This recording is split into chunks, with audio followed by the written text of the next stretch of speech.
ચાલો, કોણ શેર કરશે સ્વામીની કથાનું મનન? ગઈકાલે આપણે સાચા રસિક ભક્તનું વચનામૃત સાંભળ્યું હતું. રસ ત્યારે જ પડ્યો કહેવાય જ્યારે બીજું કાંઈ સ્મરણ ના આવે.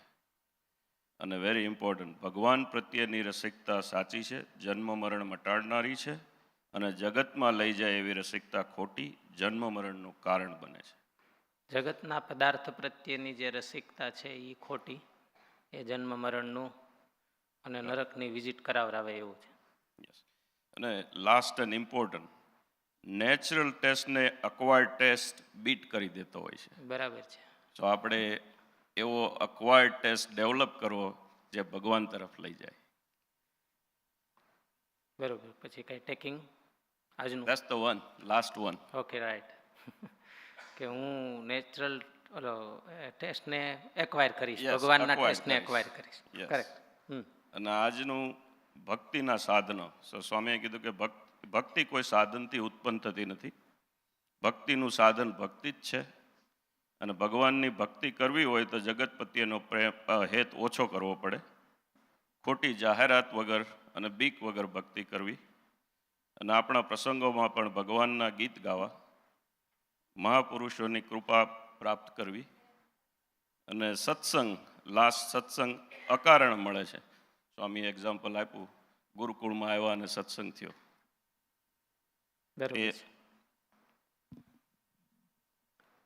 હાલો.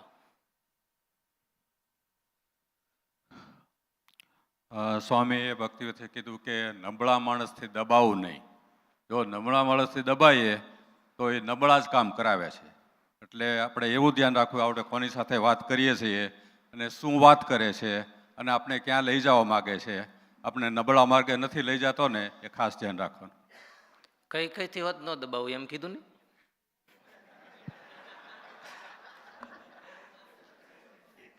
નબળાથી દબાવવું નહીં, કઈથી હોત દબાવવું નહીં.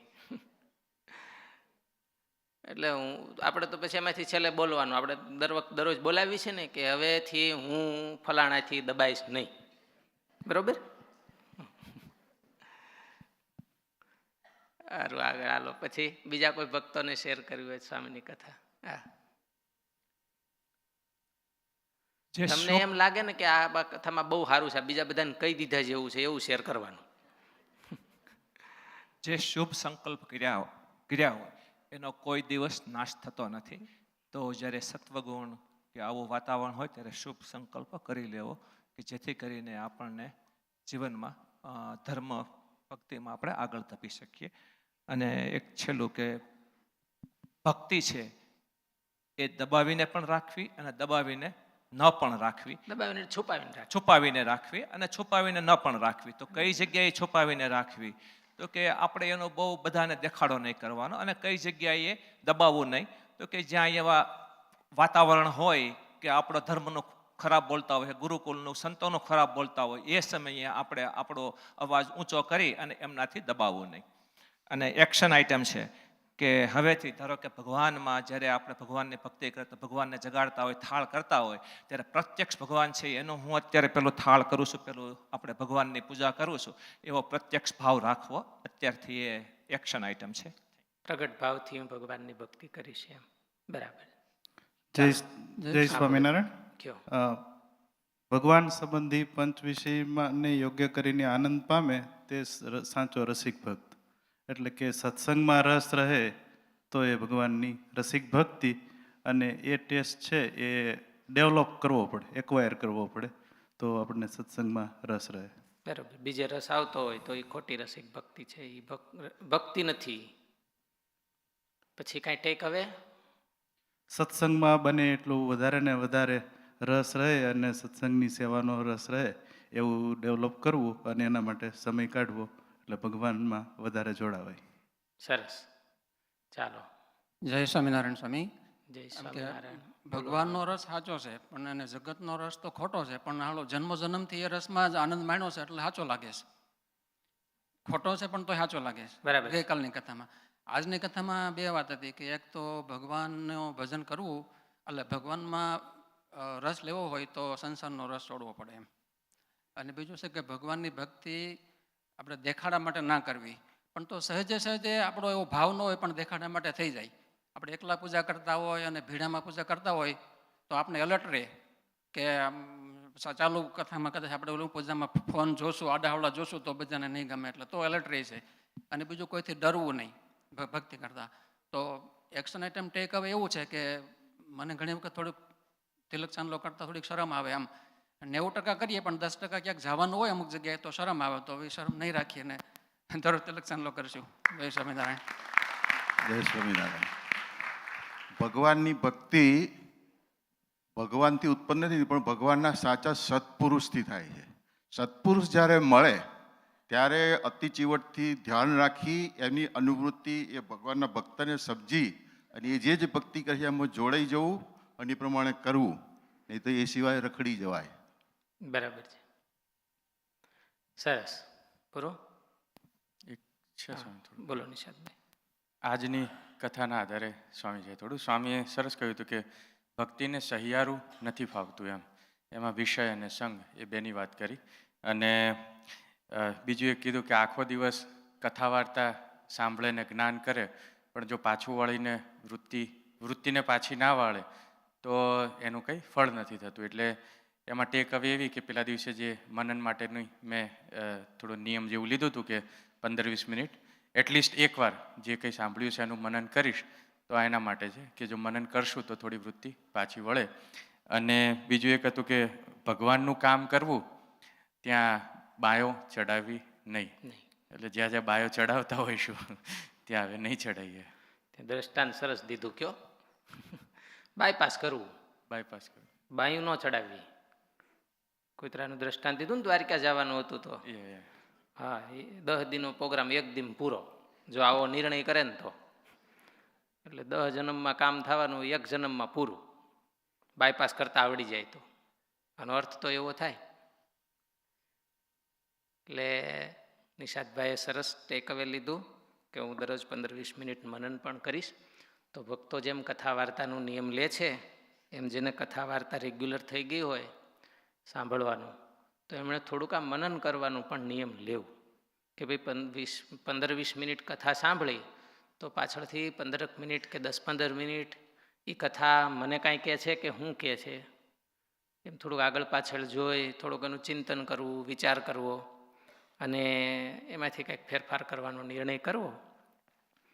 આમ તો દરરોજની કથામાં ઘણીવાર એવું ફેરફાર કરવાનું ન પણ મળે, પણ જો એમાંથી લેતા જઈએ આપણે એક એક વસ્તુ જીવનમાં, તો એક વસ્તુમાં સુધારો થાય તો આખું જીવન બદલી જાય અને જીવન ચેન્જ થઈ જાય.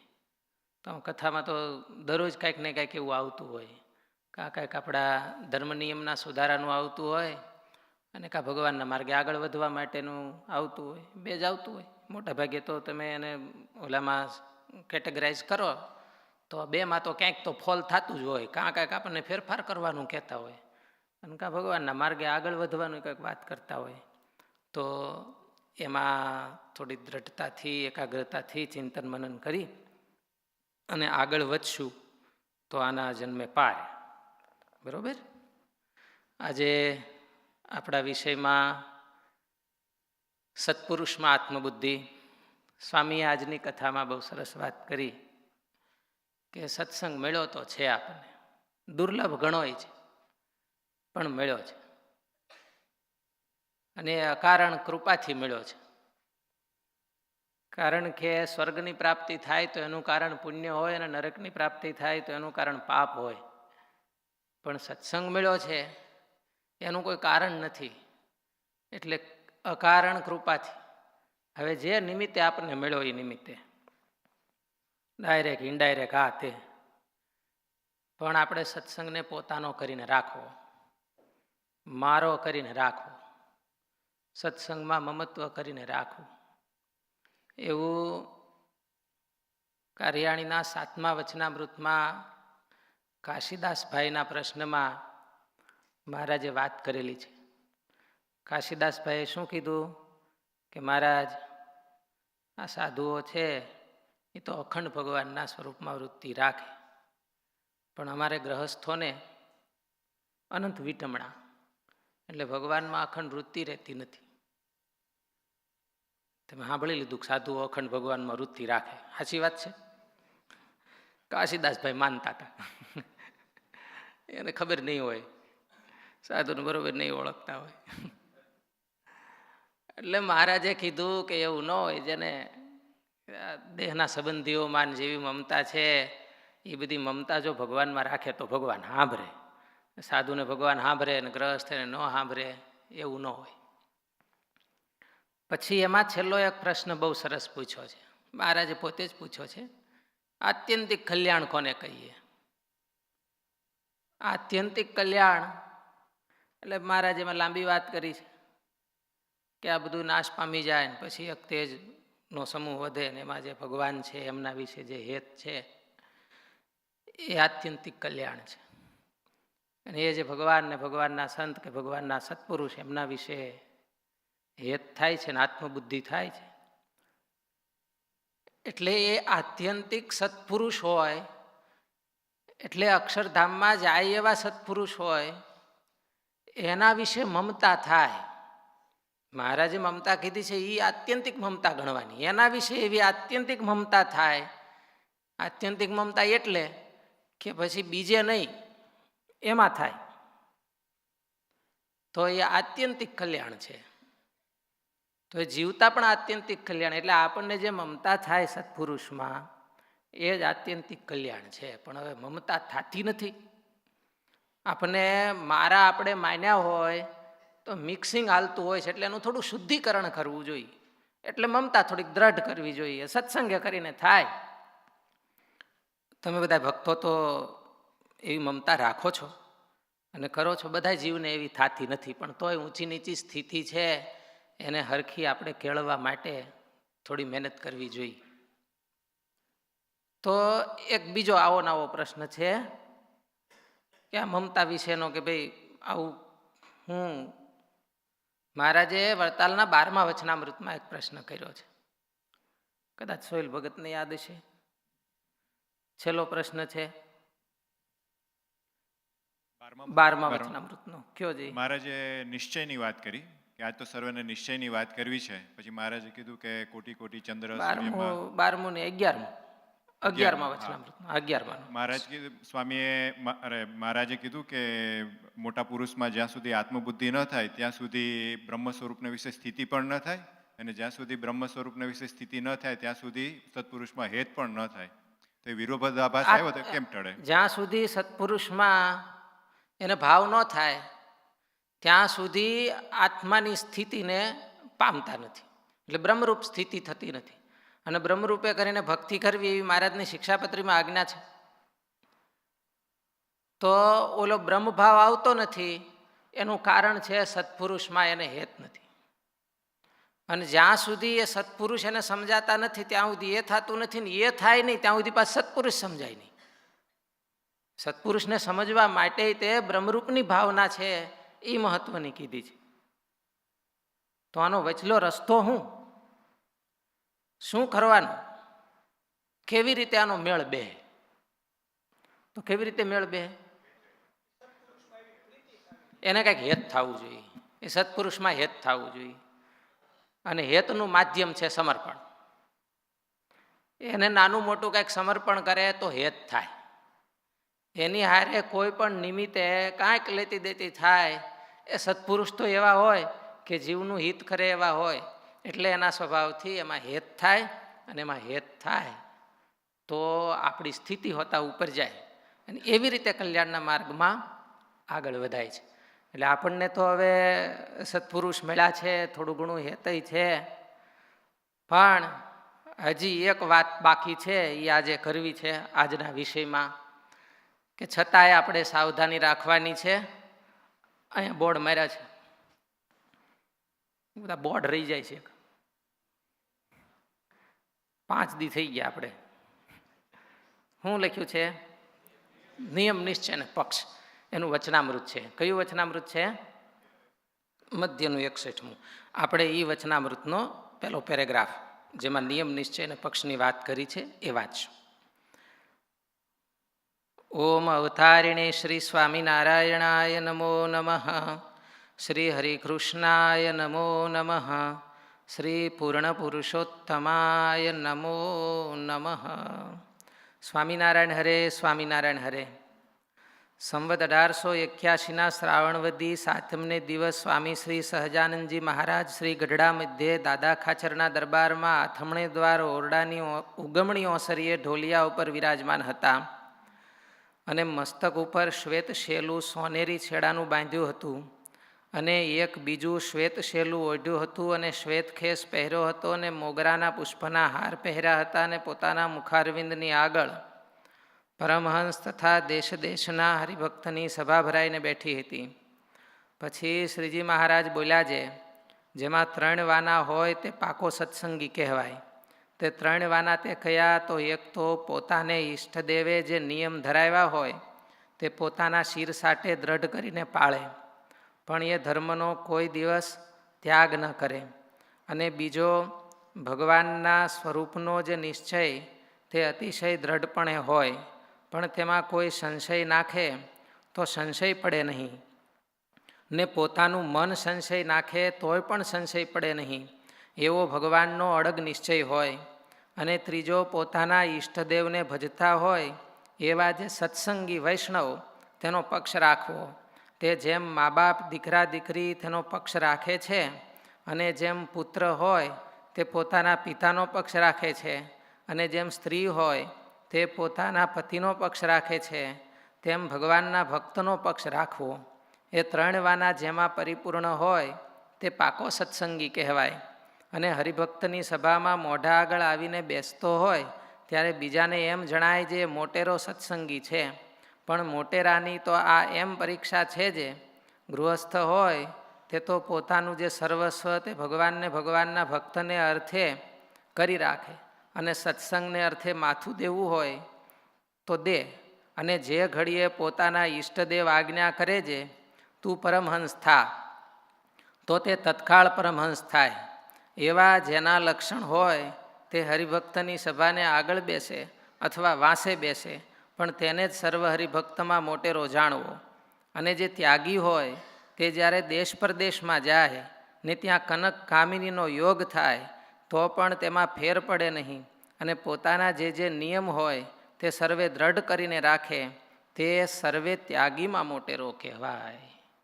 સહજાનંદ સ્વામી મહારાજની જય. કયો હું વાત આવી? કહેતા નહીં અઘરી આવી એમ. હો, કોણ મોટેરો કહેવાય?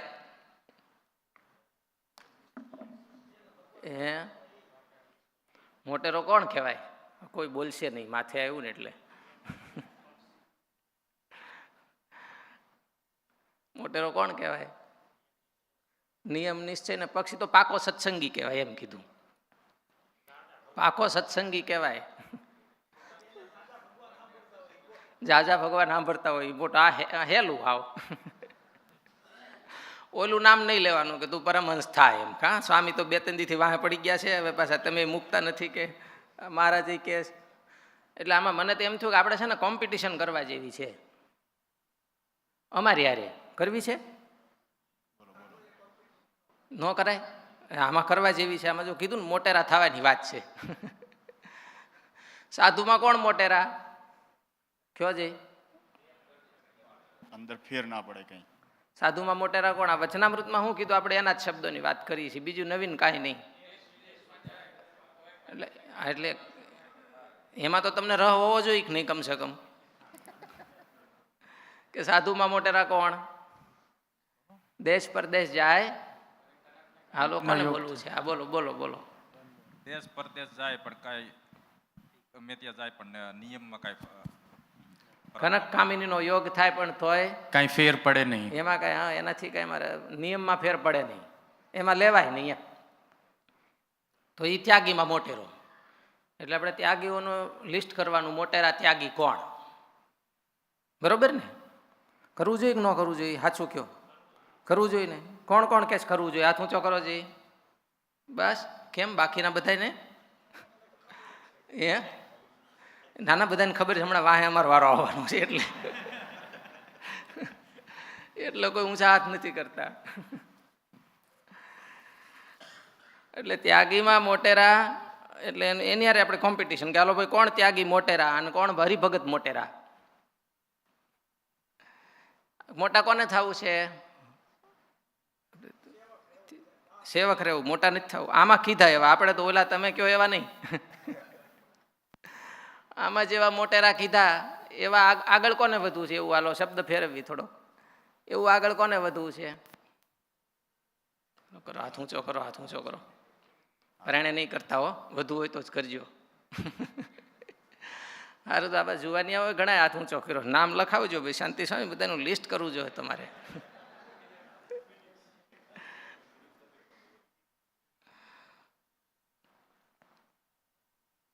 એટલે વાતું તો આપણે કરી લઈએ. આ શ્રીજી મહારાજના મિશન માટે અને સ્વામીના વચને નીચોવાઈ જવું છે, વાતું તો કરીએ, એમાં વાંધો નહીં. પરીક્ષા કરે એમ નથી કોઈ, તમ તારે મૂંઝાતા નહીં. સ્વામી આપણા સ્વામી એવા નથી, મહાન સ્વામી. અમારી જેવા મારી જેવા અધૂરિયા હોય ઈ વળી એમ કે વૈયા હોય એમ. સ્વામી તમ તારે એવું નહીં કે. સ્વામીના વચને નીચોવાઈ જવું છે અને સત્પુરુષમાં આત્મબુદ્ધિ કરવી, એની વાતું તો આપણે કરીએ. આ માઇકના ભૂંગળા તોડી તોડીને મોટી મોટી, એમાં વાંધો નહીં. પણ જો મહારાજે આમાં બહુ સીધી જ વાત કરી છે કે સર્વસ્વ અર્પણ કરે ને એમ કે તું પરમહંસ થાય, એટલે કે એટલે વચન કે એમ તો પરમહંસ થવાય તૈયાર થાય.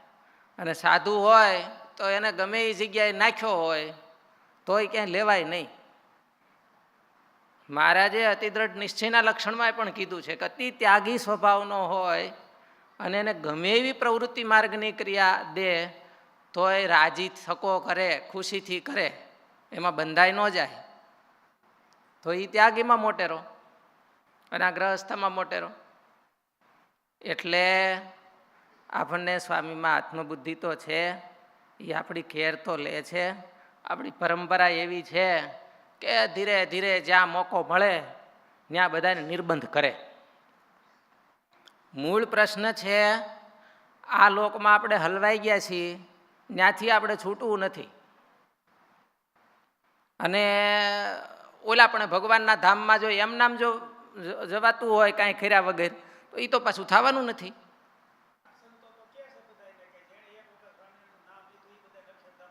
એ વાત સાચી,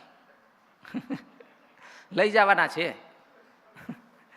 એ તો ભગવાનનું વચન છે, આપણો એ મહિમા ખોટો જરાય નથી એમાં. એકવાર એટલે પછી કાંઈ નથી કરતા એમ કે, પણ હવે જેદી તેદી કર્યા વગર છૂટક્યો નથી પાછો. આ શું છે, ભગવાન બધું કે ખરું પણ થોડું થોડું પાછું અધૂરું રાખે. હું લઈ જાય એમ કે. ઓલા ગોપીઓ બધાએ કૃષ્ણને વળાવતી હતી, છેલ્લે બધા વિરહમાં રોતા હતા ને બધા પ્રાણે રોકતા ને પછી ઓલા યશોદાન બધા હતા, એટલે બધાએ વિનંતી કરી કે ભગવાન તમે આવજો પાછા. તો ભગવાને શું કીધું? શ્રી કૃષ્ણ ભગવાન કે હું આવીશ, એકવાર મળીશ એમ. પણ ક્યારે મળીશ એમ સમય ન દીધો પાછો. એમાં ભગવાન કહે કે એકવાર સ્વામિનારાયણનું નામ લીધું હોય ને અમારા ધામમાં લઈ જાય, પણ ક્યારે લઈ જાય એમ ન કે પાછા. નાખો હવે તો એમને કોણ કે, ધણીનો કોણ ધણી કે તમારા કરવું જોઈએ.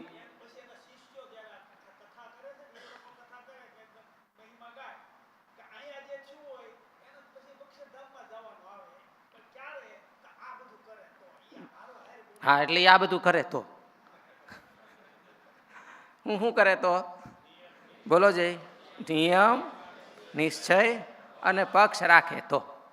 સાધુ તો માં જેવા છે, એમાં કોઈ ના નહીં. આજ સ્વામીએ વાત કરી કે સાધુ છે એ તો બિચારા દયાળુ હોય, કારણ કે માને ખબર હોય કે પેટમાં છોકરાને 9 મહિના રાખ્યો હોય એનું દુઃખ કેટલું હોય અને એની કેટલી કાળજી લેવી પડી હોય, એ માને ખબર હોય. એમ સાધુ તો દયાળુ છે અને એ તો આપણને ભગવાનના ધામમાં લઈ જવા જ માગે છે. પણ આપણી કંઈક થોડીક ફરજ છે અને આપણા સંતોએ દયાએ રાખી છે અને એ ફરજ આપણી પૂરી કરવામાં ટ્રેનિંગ આપી છે. એટલે નિયમ નિશ્ચયની વાત આવે, મહારાજ કે ભગવાનની ભક્તિ કરતો હોય 33મા વચનામૃતમાં અંત્ય પ્રકરણના, ભગવાનની ભક્તિ કરતો હોય અને જો આ 4 વાનામાં ખામી હોય તો મહારાજ કે એની ભક્તિનો વિશ્વાસ નહીં. એક, સ્ત્રી ધનમાં આસક્તિ હોય, એટલે સ્ત્રીમાં આસક્તિ હોય, ધનમાં આસક્તિ હોય, દેહાભિમાન હોય અને સ્વભાવ હોય. એની ભક્તિનો વિશ્વાસ નહીં. એટલે આશરે આવ્યો હોય, ભગવાનની ભક્તિ કરતો હોય, પણ જો આ બાબતમાં ખામી રાખે, એટલે આપણે એમ કહીએ, આપણા આ થીમના અનુસારે એમ કહીએ કે સત્પુરુષમાં આત્મબુદ્ધિ રાખતો હોય અને વચને નીચોવાઈ જવાની વાતું કદાચ કરતો હોય, તૈયારી બતાવતો હોય, પણ જો ખામી હશે તો મહારાજ કે એની ભક્તિનો વિશ્વાસ નહીં. વિશ્વાસ નહીં એટલે પાર ન પડે, આના જન્મે પાર ન પડે. એટલે ખામીને દૂર કર્યા વગર છૂટક્યો નથી. એટલે મોટા સંતો, આપણી પરંપરા જો એવી હતી કે કરાવતા કે વચન પાલનની અને શિક્ષાપત્રી આજ્ઞા પાલનની એક ટ્રેનિંગ હતી. મોટા સંતો ગામડે ફરતા તો ગામડે ફરી અને બીજી જાજી બહુ વાત નહોતા કરતા. કદાચ એટલું બધું, કારણ કે એ સમયે હજી વચનામૃત મહારાજ વખતે અને મહારાજના પછીના સમયમાં ધીરે ધીરે ધીરે આ વચનામૃતના આદિ ગ્રંથો બધા ફેલાણા. ત્યારે ક્યાંય વ્યવસ્થા નહોતી એવી બધી. તો હું વાત કરે, સ્વામિનારાયણ ભગવાન છે, ભગવાનનું ભજન કરજો, એની વાત કરે ને આ શિક્ષાપત્રી દેખ, શિક્ષાપત્રીનું પાલન કરજો. એટલે આત્મબુદ્ધિ ત્યારે કહેવાય કે એના વચન પ્રમાણે રહે. ત્રીજા વચનામૃતમાં લોયાનામાં એમ જ કીધું ને કે એના વચને શું શું ન થાય, એના વચનમાં ફેર પડવા ન દે. અને મરજીનું વચનામૃત સ્વામીએ વાત કરી. આ બધી વાતો એ જ લિંક થાય છે કે મહારાજની મરજી છે, એ રુચિ છે, એ પ્રમાણે વર્તવું. એટલે જો એમાં જરીક ફેર પડે તો એ મહારાજ સહન કરતા નથી. એક સાધુને કાંઈક આંખમાં ઘણું પડ્યું હતું, બહુ ખટકતું હોય છે, એટલે કોઈને કાઢતા નહીં આવડતું હોય. એટલે પ્રસંગ નામઠામ સહિતનો યાદ નથી. પછી કોક બૈરાઓને કોકને આવડતું છે કાઢતા, પછી એની પાસે કઢાવ્યું. કેવી રીતે કાઢ્યું? આંખમાંથી બધું કપડું બપડું ઓઢીને આંખ ખુલ્લી રાખી છે ખાલી. મહારાજને ખબર પડી અને મહારાજે લપકાવ્યા કે તમને તમારો દેહ છે એ તમારા ધર્મ કરતાય વાલો છે, ધર્મ નિયમ કરતાય વાલો છે. એટલે જો દેહાભિમાન હોય અને સ્વભાવ હોય તો એની ભક્તિમાં વિઘ્ન છે. આપણને બીજે રહ હોય, ભલે દેહ નિભાવ છે એ ચાલે છે, પણ આપણો અંતરનો ઝુકાવ છે એ ભગવાનને, ભગવાનના ભક્ત પ્રત્યે હોવો જોઈએ. એમની રુચિ, એમની આજ્ઞા પ્રમાણે રહેવાનો હોય તો સત્સંગમાં વિઘન ન આવે, નકર સત્સંગમાં વિઘન આવે. એટલે સાધુમાં જોડાવવું જરૂરી છે. અને સાધુ છે એ આપણને ટાણે ટાણે ઉપાય શીખવાડે છે અને આપણી ટ્રેનિંગ કરે છે કે જેથી કરીને આપણે કાંઈ પંચ વિષયમાં કે સ્વભાવમાં કે બીજે ક્યાંય લેવાય ન જઈએ. અને એવું થતું અંદરનું હોય કે બહારનું હોય, જો જરીક અમથું કાંઈક ખામી રહી જાય તો ઓલો આપણે ખોડીદા ભગત, અર્જુન ભગતનો પ્રસંગ સાંભળ્યો છે ને, એને ખેતર ઉપર મહારાજે વિમાન હાંક્યું, દીકરીના ખેતર ઉપર. તો ત્યાં તો બધા પક્ષીઓ ચરતા હતા ને એને અર્જુન ભગતને થયું કે લે આ ખેતર રેઢું, કોઈ નહીં. તો કાંઈક ચોટ્યું છે ને, રહી ગયું છે. એટલે મહારાજ કે આ વિમાનમાં ગંધ આવે છે. બ્રહ્મચારી કે મહારાજ આમાં આ લોક જ એવો છે, આપણે અહીં આવ્યા છીએ ને લેવા માટે, એટલે આમાં ગંધ આવે કે. તો કે ના ના મહારાજ કે લોકમાં નથી આવતી, આ વિમાનમાં આવે છે. કે આ ભગતની વાસના ગંધાય છે. નાખ્યા પાછા, ઓલો અગ્નિ સંસ્કાર કરવા ઠેઠ ન્યા લઈ ગયા હતા, ન્યા ઊભા થયા ભગત. હવે કેવું લાગે, કયો ખોટું કેવું લાગે બધાને? સત્સંગનું ખોટું દેખાય. ભગત કાંઈ બોલ્યા નહીં. ઓલા કે હું થયું. કારણ કે અગાઉ કઈને ધામમાં ગયા હતા કે મહારાજ મને તેડવા આવવાના છે, આ દિવસે આવવાના છે, ને એ દિવસે મહારાજ આવ્યા અને ગયા અને પાછા આવ્યા. બાલ મુકુદાસ સ્વામી પાસે ગયા ચલાળામાં અને ત્યાં જઈને સ્વામીને વાત કરી, આવી વાત, આ અંદરનો પ્રોબ્લેમ કેવો કોને, અને કીધો સ્વામીએ તરત. સ્વામીએ સામેથી કીધું કે કેમ વાસનાને ગંધ કાઢવા આવ્યા ને કે. પછી સત્સંગ કર્યો અને ધામમાં ગયા. એટલે આપણી પરંપરામાં એવા બધાય સંતો છે. ગુણાતીતાનંદ સ્વામીએ તો ઘણી વાતોમાં વાતો કરી છે. એક પ્રસંગ મોટા પુરાણી સ્વામી, ગોપીનાથ પુરાણી સ્વામીનો યાદ આવે છે કે સ્વામી ગાડામાં બેસી અને ટીંબીથી માણસા જતા હતા. અરે સંતો હશે મંડળના ભગત હતા, એક જરામ ભગત કરીને કીર્તન ગાતા હશે ને સ્વામી સાંભળતા હતા ને હાથમાં માળા ભજન કરતા જતા હશે. તો ગાડું લઈને રસ્તે બે રસ્તા કંઈક ભેગા થયા તો બાજુમાં બીજું એક ગાડું સાઈડમાં ચડ્યું અને એ ગાડામાં રામલીલાવાળા બેઠા હતા. રામલીલાવાળા સમજાય કે નહીં? હા, અત્યારે તમારે બધા હાથમાં હોય છે, કાળા મોઢાળું ખોલો ને તો એમાં નીકળે બધા બારા. એટલે રામલીલાવાળાનું ગાડું હારે ભેગું થઈ ગયું. એટલે ગાડું ભેગું થઈ ગયું તે સ્વામીએ પૂછ્યું કે એટલે તમે કઈ બાજુ જાઓ છો? તો કે અમે તો અહીંયા માણસા જઈએ છીએ, દરબારો એમને બોલાવ્યા છે એટલે અમે જઈએ છીએ. સ્વામી વિચારમાં પડી ગયા કે માણસા ગામ તો વાલેરા વરુનું ગામ છે, ગુણાતીતાનંદ સ્વામીની કૃપાના બધાય, અને આખું ગામ સત્સંગી, બધાય દરબારો સત્સંગી. આ રામલીલાને લીલાવાળાને બોલાવે એવા વળી કોણ છે અહીંયા? સ્વામી માણસા પહોંચ્યા મંદિરે, ત્યાં તો ત્યાં દરબાર હતા, ભાયાભાઈ દરબાર માળા ફેરવતા હતા. અને સ્વામીને જોયા, સ્વામી પધાર્યા એટલે ભાયાભાઈ ઊભા થઈને સ્વામીને દંડવત કર્યા. એટલે સ્વામીએ તરત પૂછ્યું કે ભાયાભાઈ, આ રામલીલાવાળાને કોણે બોલાવ્યા છે? એટલે ભાયાભાઈ કે મને તો સામે બહુ ખ્યાલ નથી કાંઈ. એટલે સ્વામીને થયું કદાચ કુંવરોએ બોલાવ્યા હોય. એટલે કુંવરોને બોલાવ્યા ગોપીનાથ પુરાણી સ્વામીએ.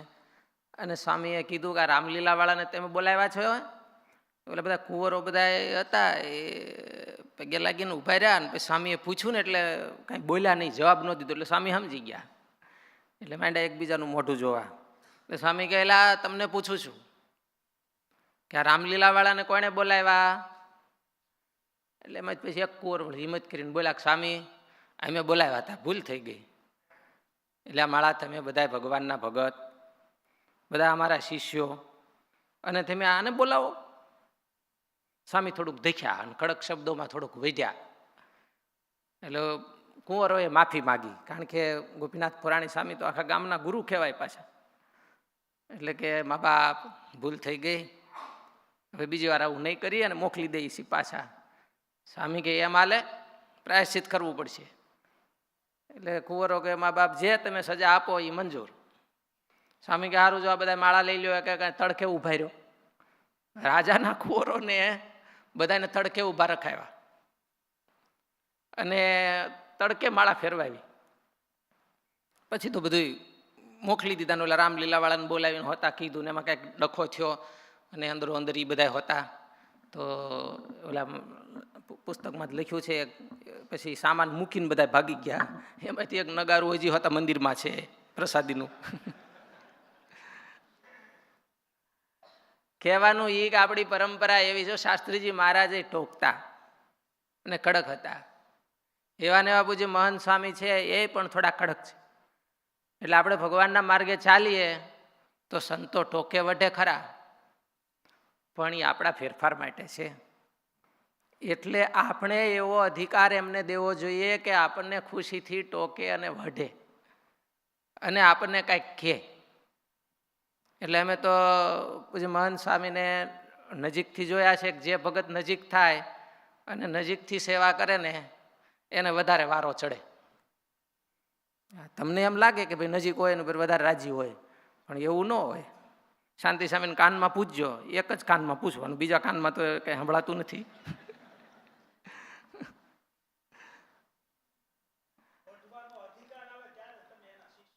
ત્યારે શિષ્ય કહેવાય, બરોબર છે.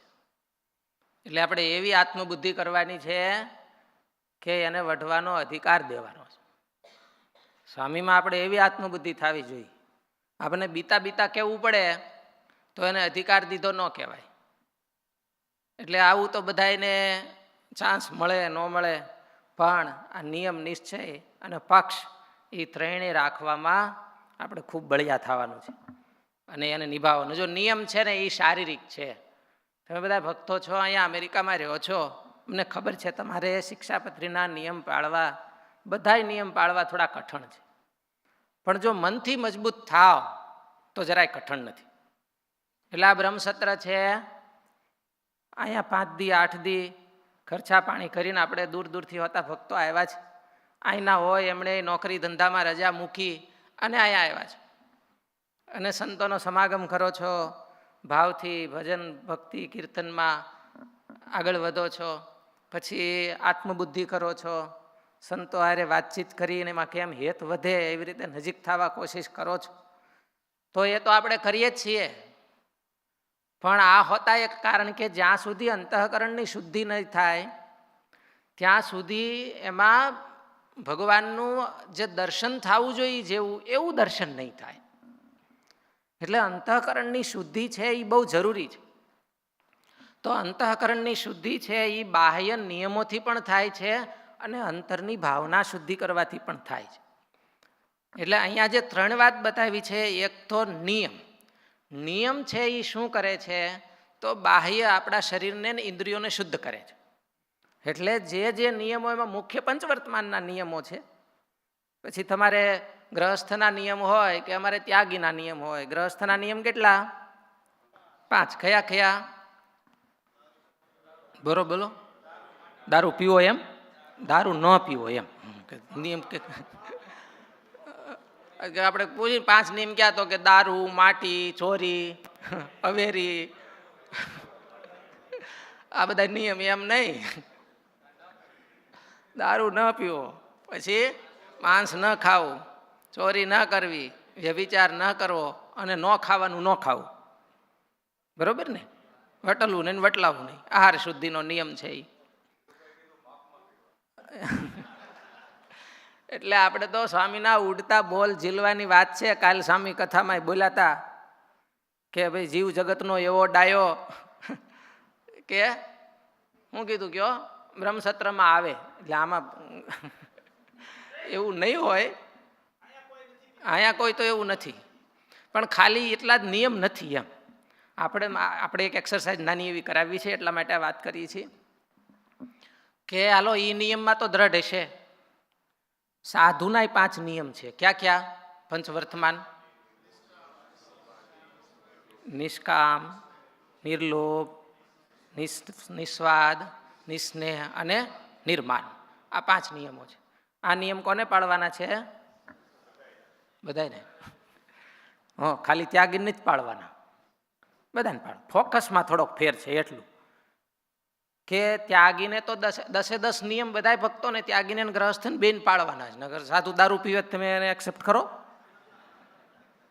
કહેતા નહીં કે એ નિયમ તો ખાલી ગ્રહસ્થના છે, સાધુના નથી. કોઈક સાધુ એમ કે આ નિયમ મારા નથી તો તમે ભાઠો લ્યો કે નહીં? એટલે એ બધા નિયમ પાળવાના છે. 10 નિયમ છે, 5 નથી, ખાલી 10 નિયમ છે. એટલે નિષ્કામી નિસ્વાદી બધાને થવાનું છે, કારણ ભગવાનના ધામમાં જવું છે ને. એટલે બાહ્ય નિયમમાં ફોકસ થોડોક જુદો છે, એટલો જ ફરક છે. બાકી નિયમ તો 10 સિદ્ધ કરવાના છે બધા. એટલે નિયમ છે એ જો આપણે દ્રઢ રાખીએ તો આપણા શરીરની શુદ્ધિ થાય. એ બાહ્ય છે, ઇન્દ્રિયોની શુદ્ધિ થાય. અને નિશ્ચય દ્રઢ કરીએ તો અંતઃકરણની શુદ્ધિ થાય.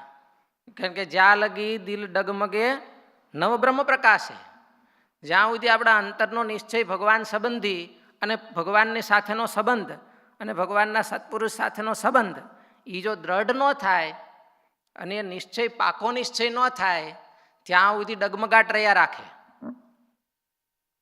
અને હું સાચું ખોટું બોલ્યું આ તે આવી બધી ગડબડ થયા રાખે મનમાં.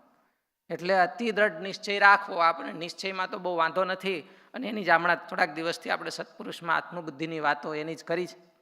એટલે એ પણ દ્રઢ રાખવું. અને ત્રીજું છે એ પક્ષ રાખવું.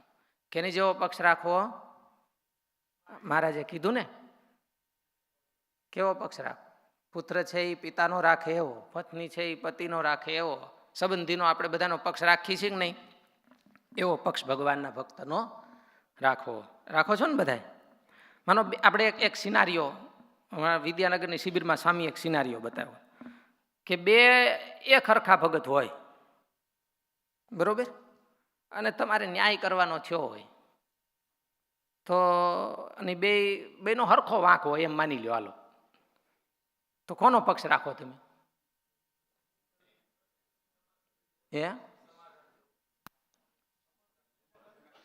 કયો ભગતે કંઈક બેયનો રાખો એમ. આરો એમનામ બોલશે, માઇકની જરૂર નથી, અહીં સંભળાય છે.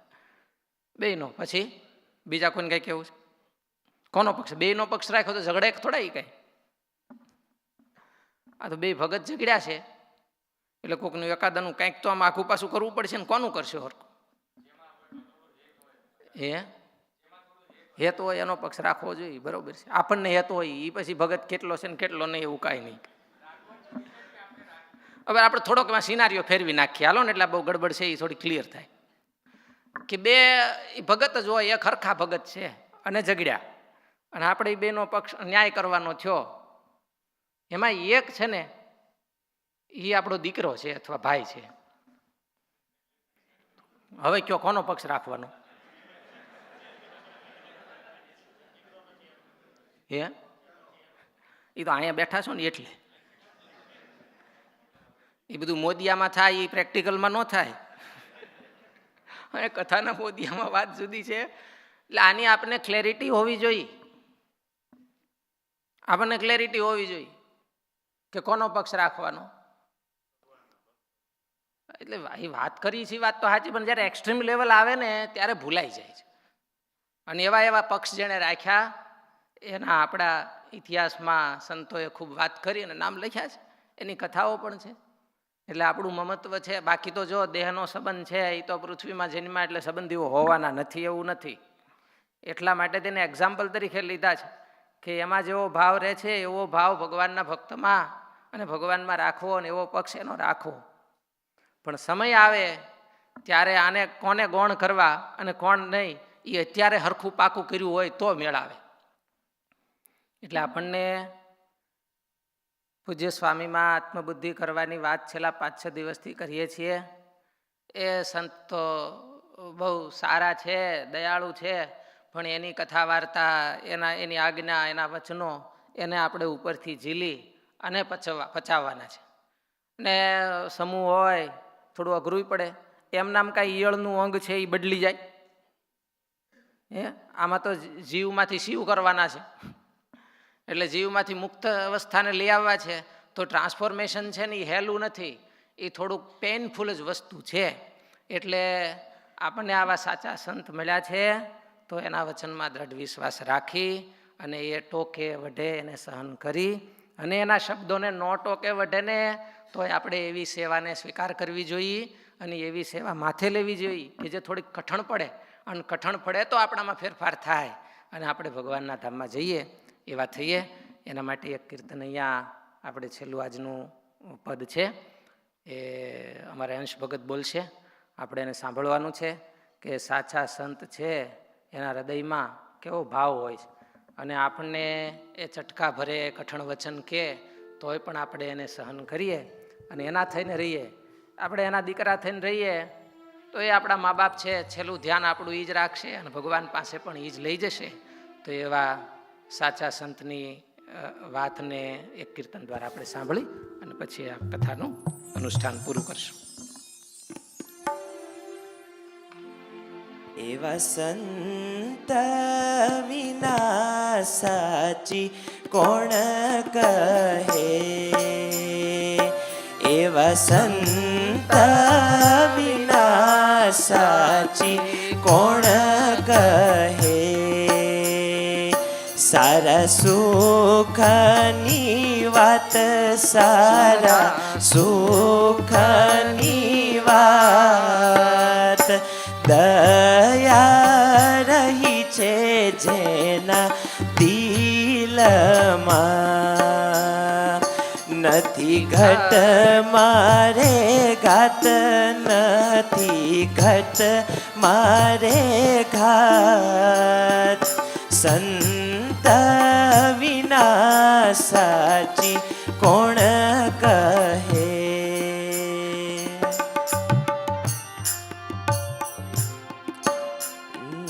જેમ જનની ને હૈયે હેત છે,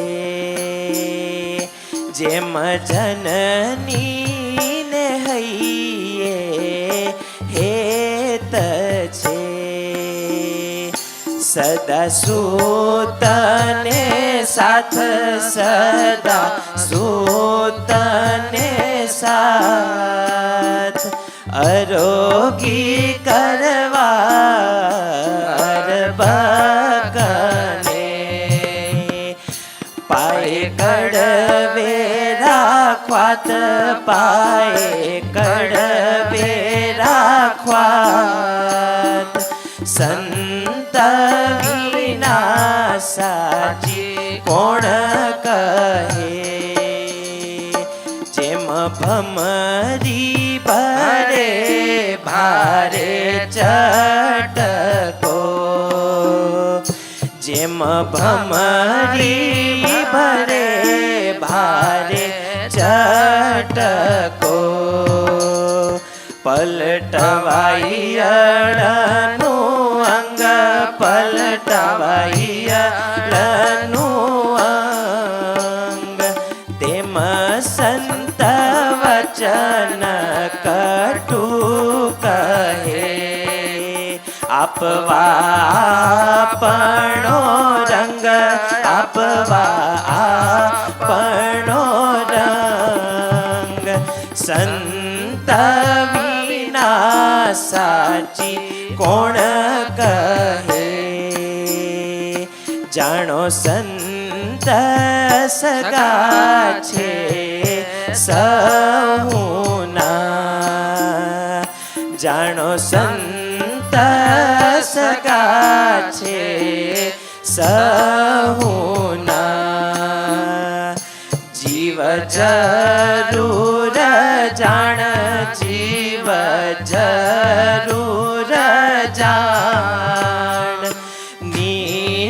નિષ્કુળાનંદ નિર્ભય કરે આપે પદ નિરવાણ આપે પદ નિરવાણ સંત વિના સાચી કોણ કહે એવા સંત વિના સાચી કોણ કહે સહજાનંદ સ્વામી મહારાજની જય